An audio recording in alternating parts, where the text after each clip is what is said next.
Hi folks, it's Coach Kelvin here from the We Run Virtual Run Club and We Run Coach for Leeds and surrounding areas as well as online coaching.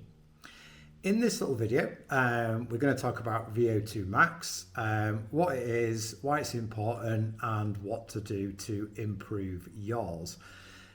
So initially I'd like to say that I'm going to talk about some other intensities as well that are just as important, if not more important in training for some people.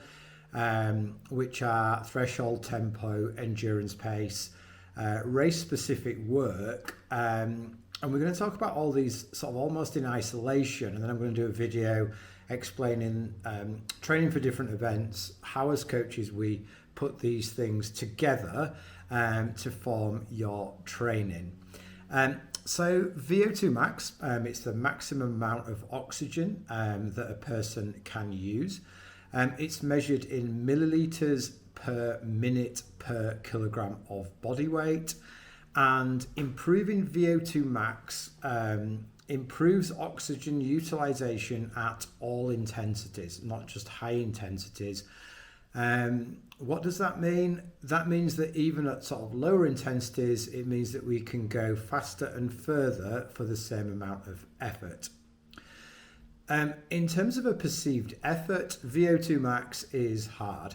It's a sort of 9 to 10 out of 10 on a rate of perceived exertion scale.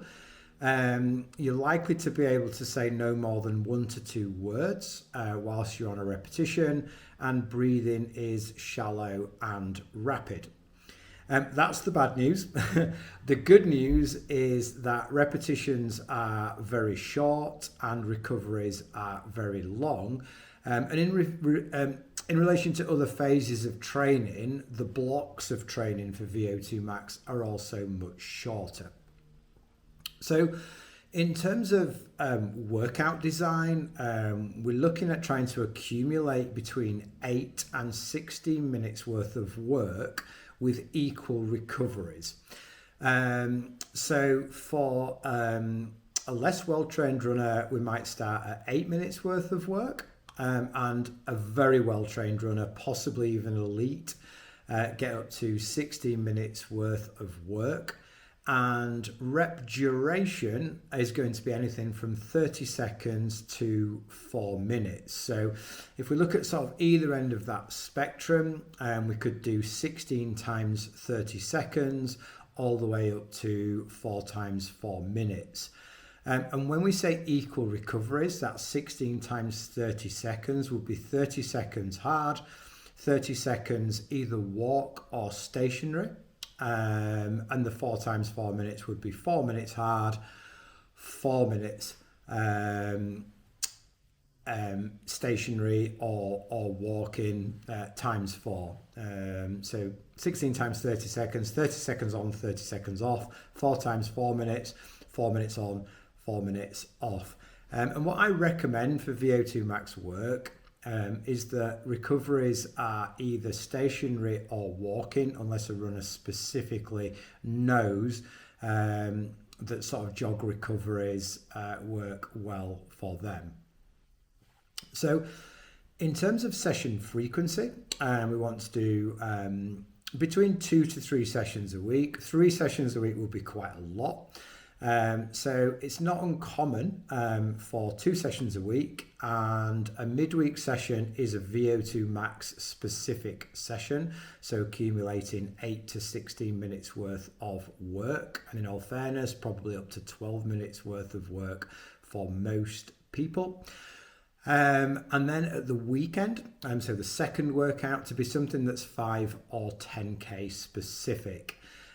So an example of that might be a runner does 10 times 1 minute VO2 max midweek, and 6 times 800 meters at 5k pace as the second workout, usually at the weekend.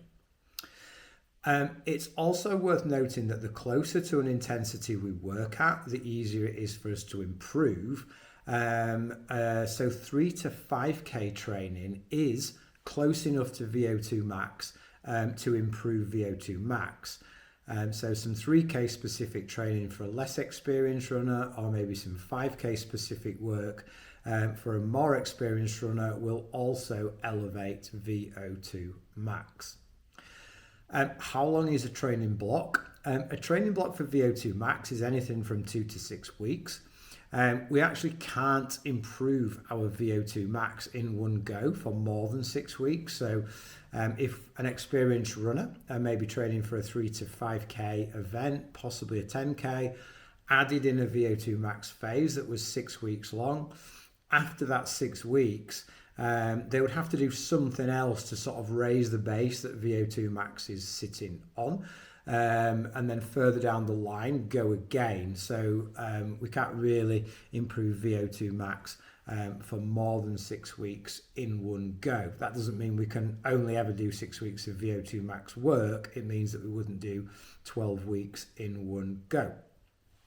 So, it's quite often for me to give, maybe a 6-week VO2 max block that might be 2 weeks with VO2 max working and then a download, 2 weeks with VO2 max workout with workouts, and then a sharpen, and then maybe like a 3 to 5K time trial to add up to the 6 weeks.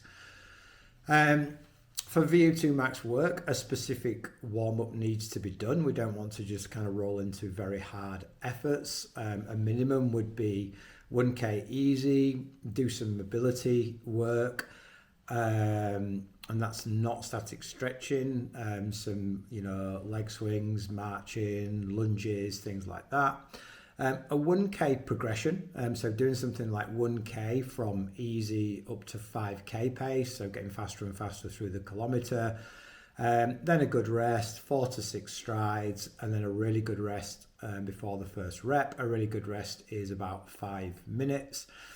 And it's also worth bearing in mind that for any workout really that has some sort of intensity in it, that does actually include longer runs as well, but any workout that has intensity, pre and post workout fueling also need to be in place to make sure that we're getting the most out of our workouts. And it's also worth noting that kind of time at intensity is important. So to improve fitness by doing lots of just easy running, we just have to do more and more of it, which becomes really challenging. If a runner has a time budget where they can only train for a certain number of hours per week, it's wise for that intensity to be higher. Runners also tend to lack a little bit of top end speed. So VO2 max phases of training, so blocks of training, are useful for everybody, but they can be really useful for those that train on sort of lower volumes, where just pulsing in a VO2 max block periodically can be wise. So I hope that makes some sort of sense. If you have any questions, please post them in the comments below. And for now, happy running.